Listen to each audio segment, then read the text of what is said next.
Please note that this podcast does not substitute for medical advice. This episode is sponsored by Biome Renew.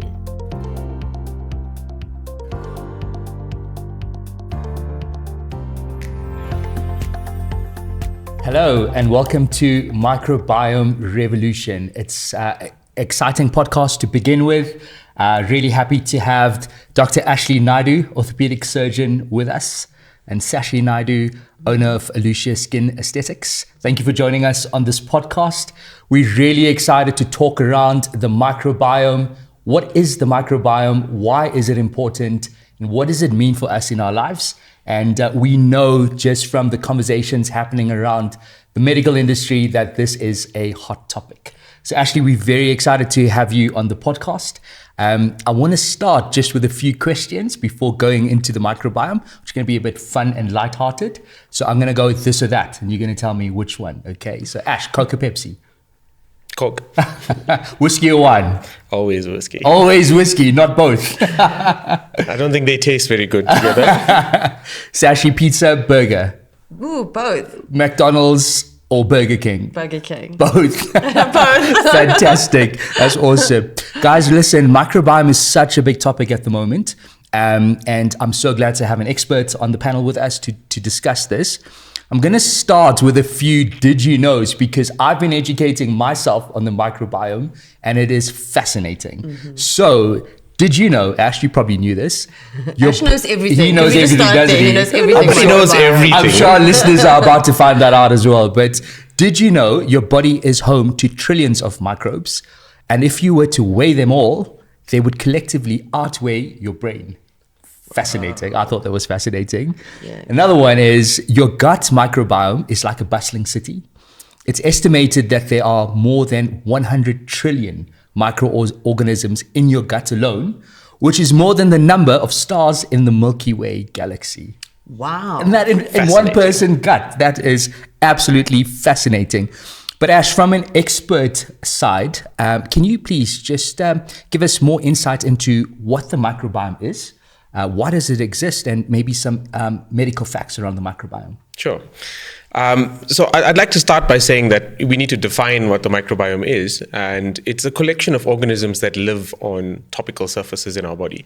Our gut, although within us, is still a topical surface because of the communication from mouth to anus. And we have a collection of bacteria, fungi, viruses, protozoa, and archaea, and each one of these organisms are there for a specific purpose. They help us to digest certain substances, they help us to absorb certain substances, they influence our immune system to be able to react to different diseases in different ways. It helps us to also absorb certain medications and drugs and respond to certain medications and drugs in different formats.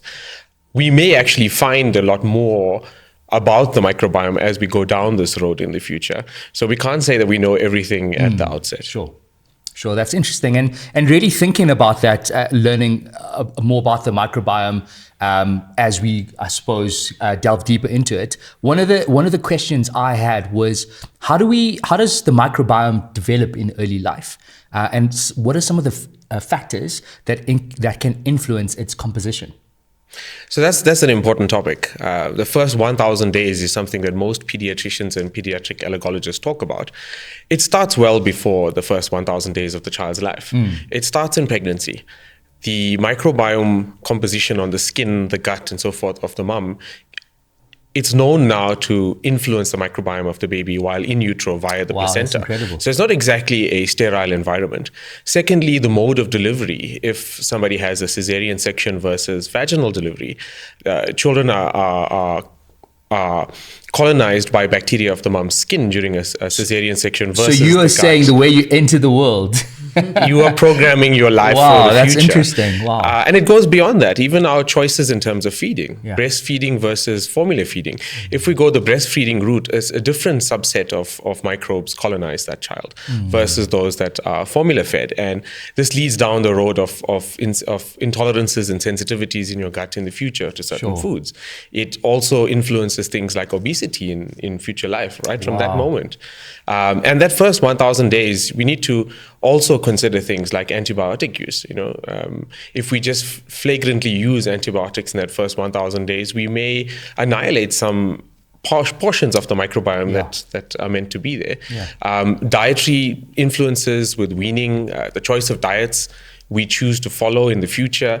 All of these things are going to program which microbes will survive in that gut or on that skin and so forth. That's interesting. That's really interesting. So what we are saying is essentially the first 1,000 days can define a lot of the makeup of your body and how you respond to certain things as well. But also, I suppose what we will get to through this conversation is that there's hope. So if the first 1,000 days wasn't particularly what it should have been or could have been, there is ways to rebalance that, right? Exactly. I think just before bringing Sashi into this, I just wanted to ask you to give us a bit more definition on a term or terms that we have heard quite regularly in the not too distant history. So pre, pro, and postbiotics. Could you please tell us what those actually mean?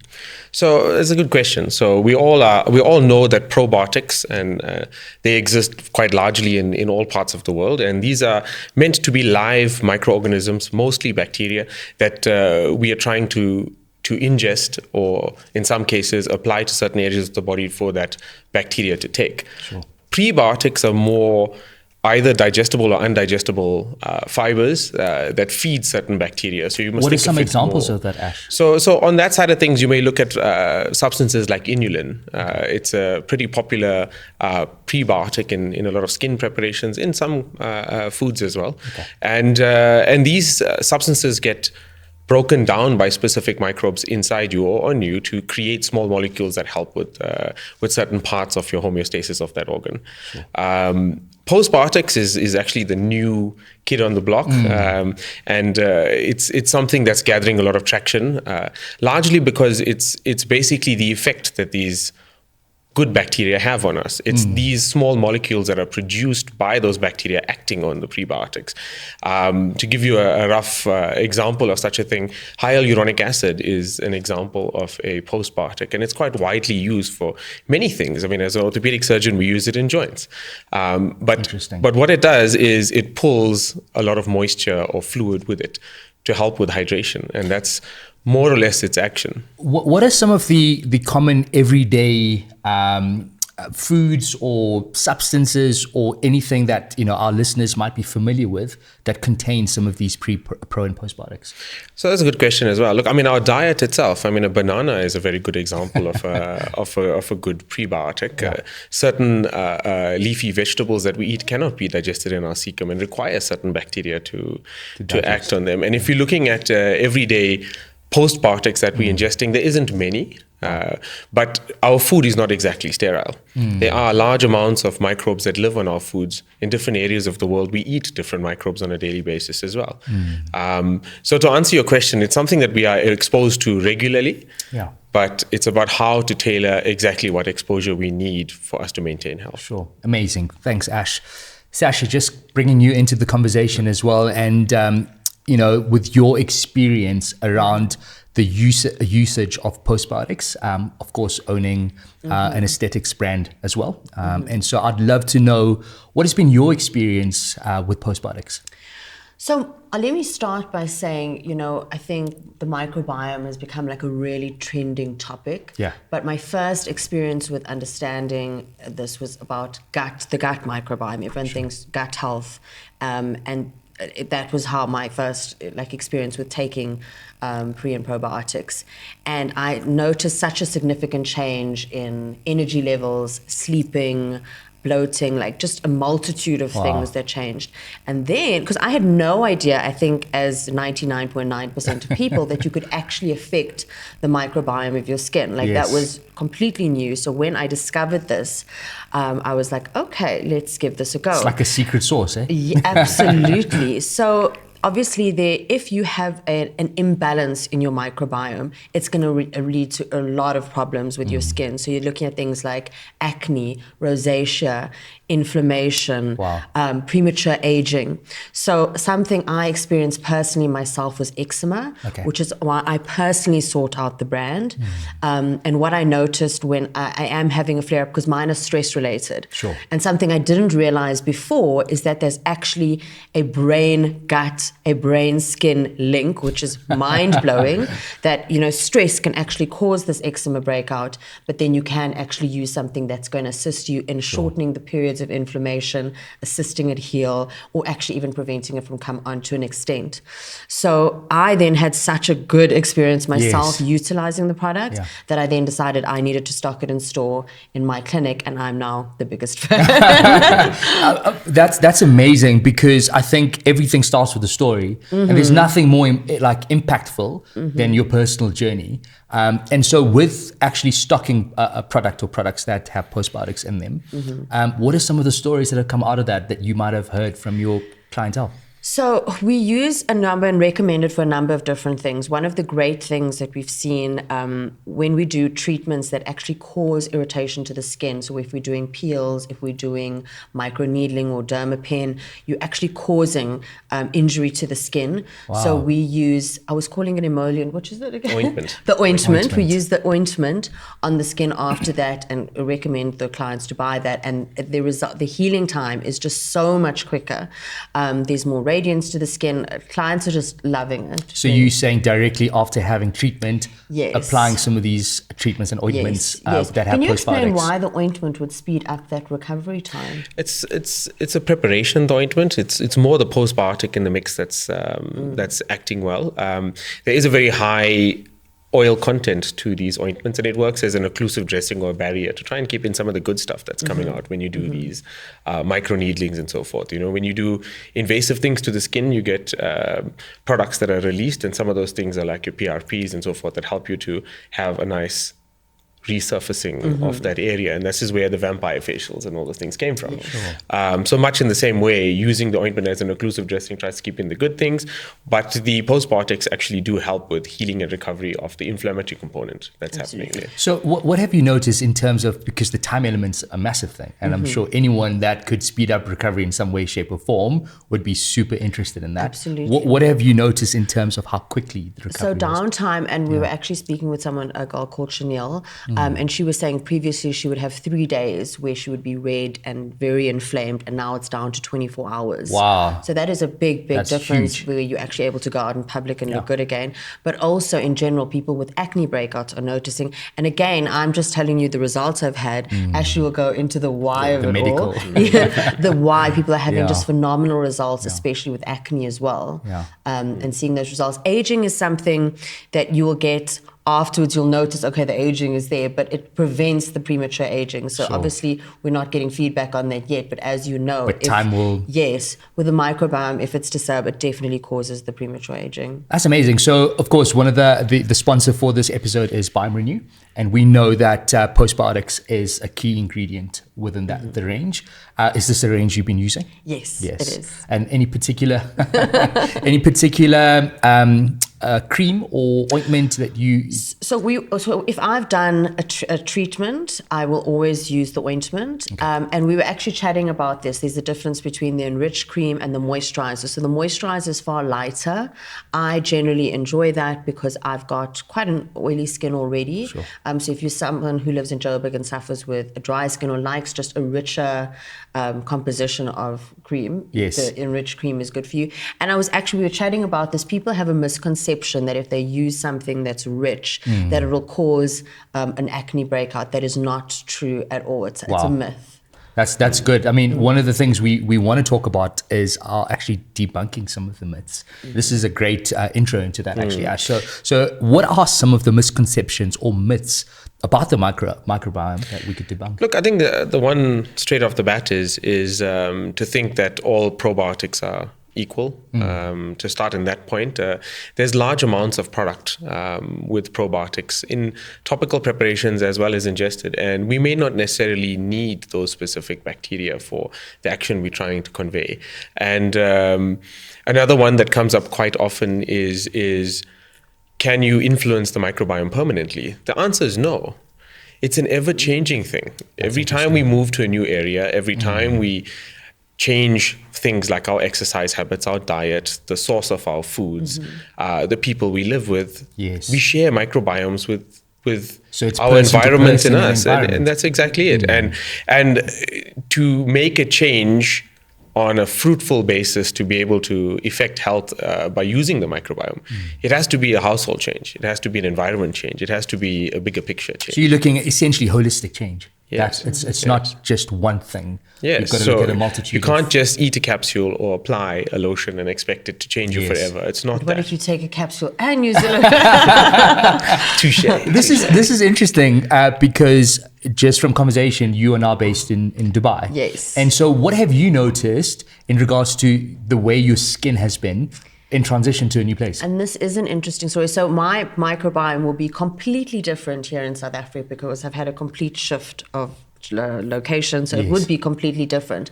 And those kind of things are triggering, especially for someone like me who suffers from eczema.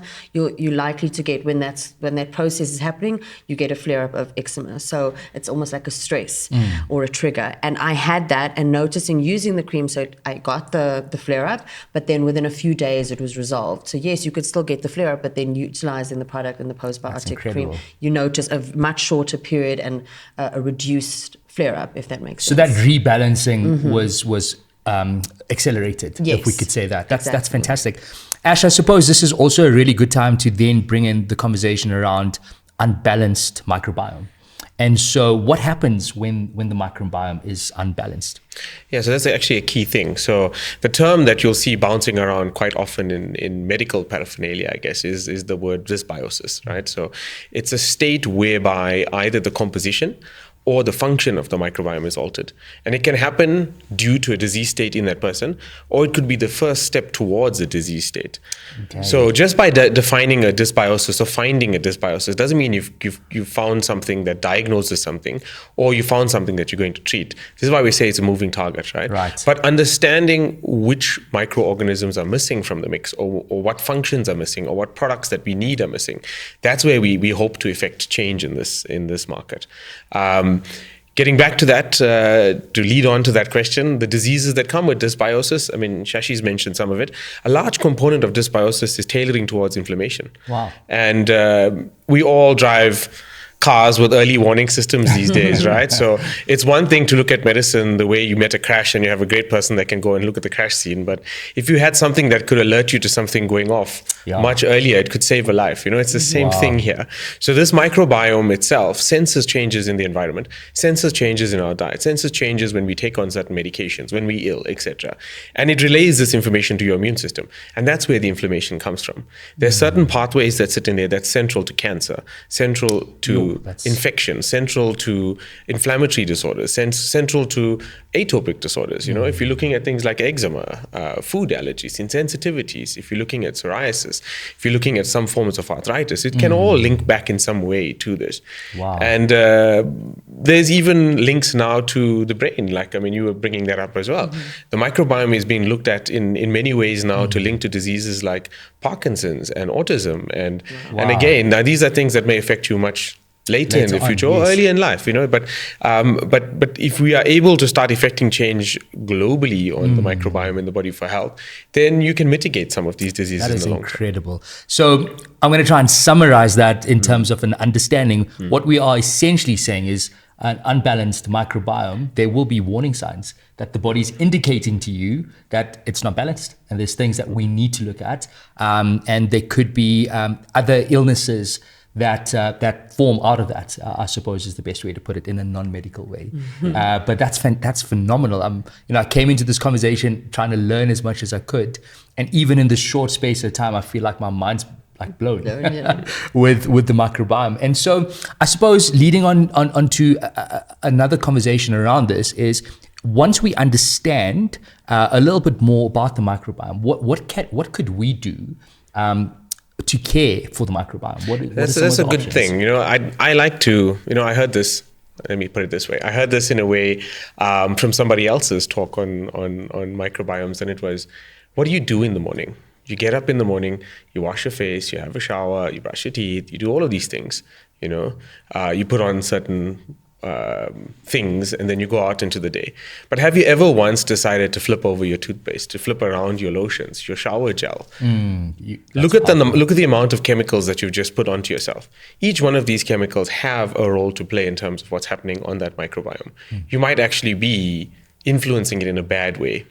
And part of the thought change that we're trying to drive is we have to become more cognizant of what we are doing, what we are eating, what we are applying, what we are using. Not everything has been approved towards sustainability of this microbiome. Sure. And the more we understand that we're influencing something that may influence a bigger picture, it's not just a toothpaste, it's not just a soap anymore. It's a chemical that is changing your ability to show a disease or to get a disease. And I think that's an important thing for us.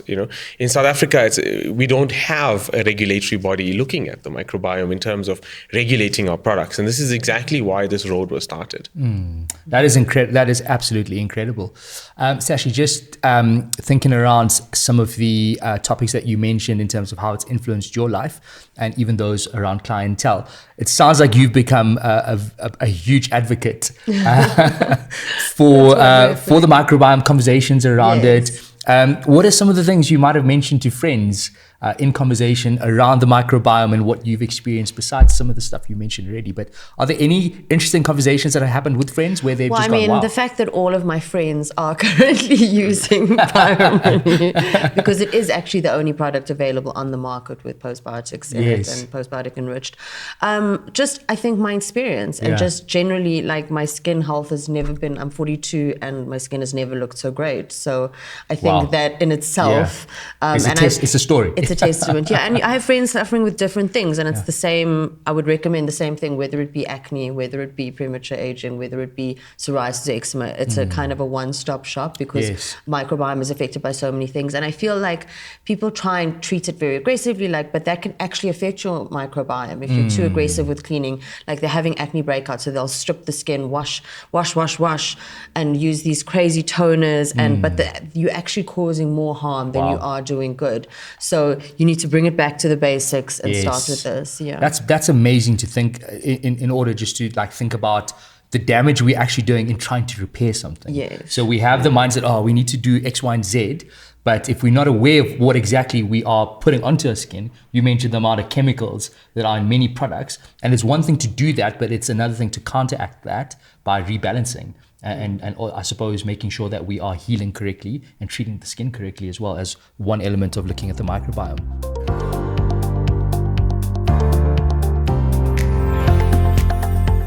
Andile, it's great to have you on this conversation as well. We're talking all things microbiome.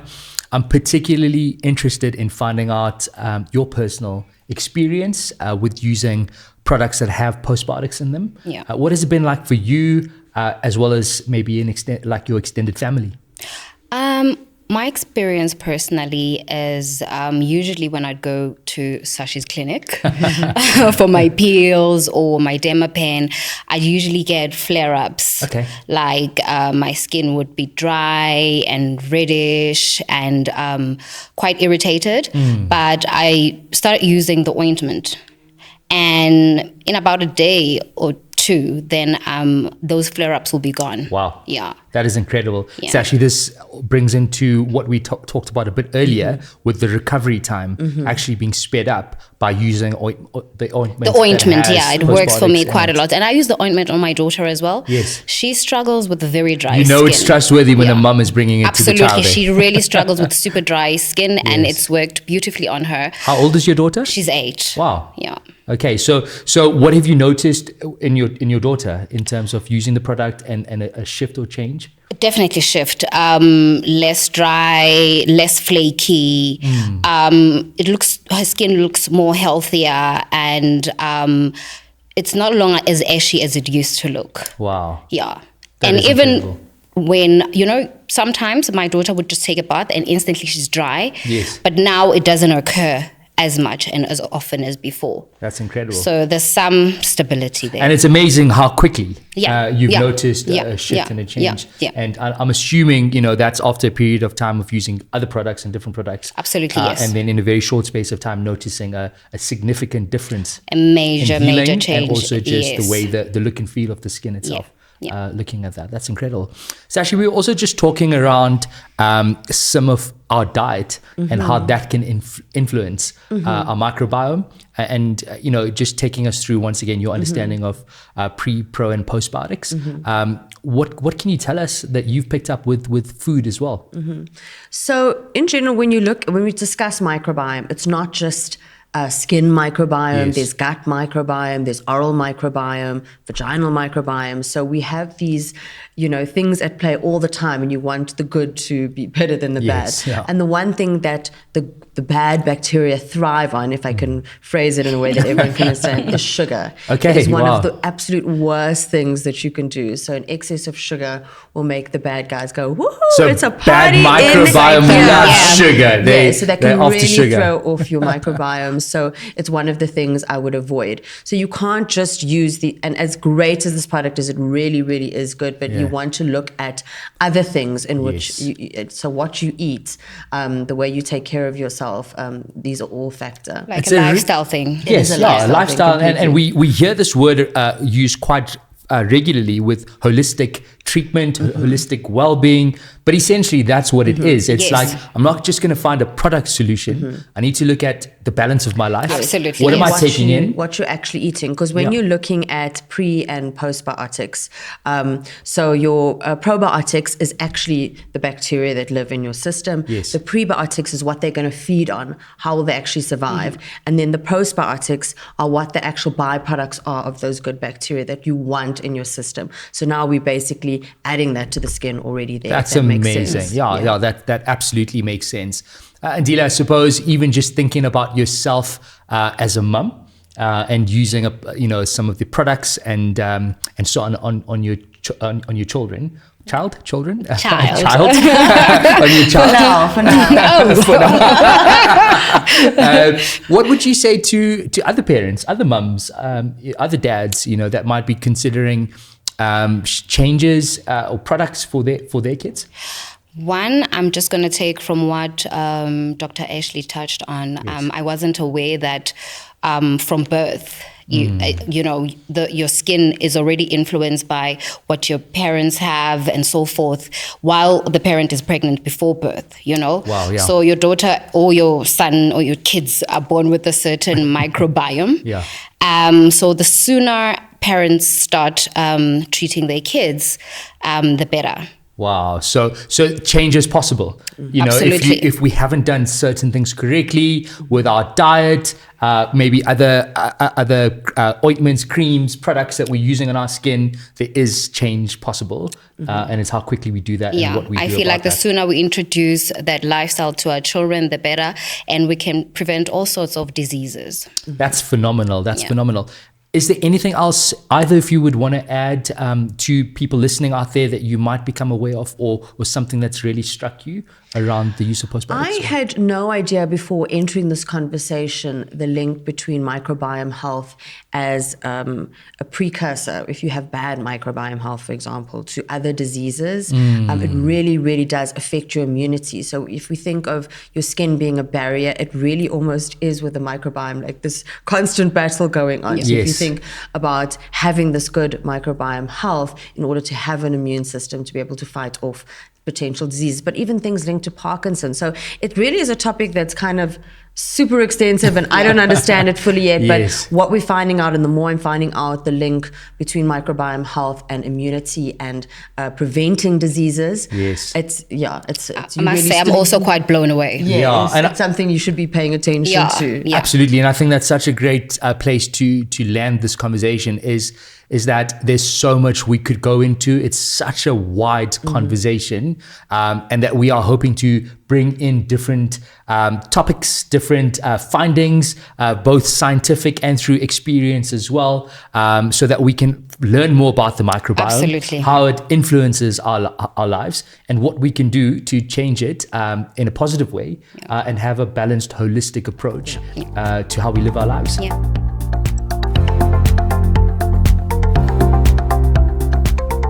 Ash, I suppose, just as we are looking to kind of wrap up this conversation, one of the things I'm quite interested about is the emerging research around microbiome. So what do you know of, or what are you aware of in terms of exciting advancements in microbiome science?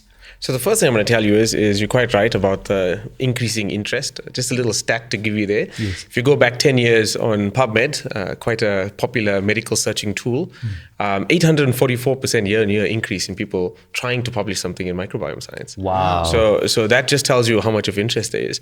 Now, the thing that is emerging is the want to define the microbiome, to test the microbiome, to look at it in terms of its richness, its diversity, and its quality, right? The more diverse your microbiome is, the healthier you're going to be, proven. What's emerging is different formats of testing and how to test, and I think that's quite an important topic all on its own. There is a lot of things to debunk there, which we would in future podcasts, but to bring it back to this point, like the idea of knowing what the landscape is like, to define what the African microbiome is, Sure. and how it's going to affect us in terms of the diseases specific to our population. This is where the greatest amount of work is going to be. Wow. Because if we define what is a correct or healthy microbiome, we then define how far out our dysbiotic states are, and then we can start to address things like the products that we are using. That's incredible. And improve all the products that we are using based around that. So are you saying that it would be possible in the not too distant future to have maybe a personalized skin treatment or skincare range for yourself? It's highly possible. It's highly possible.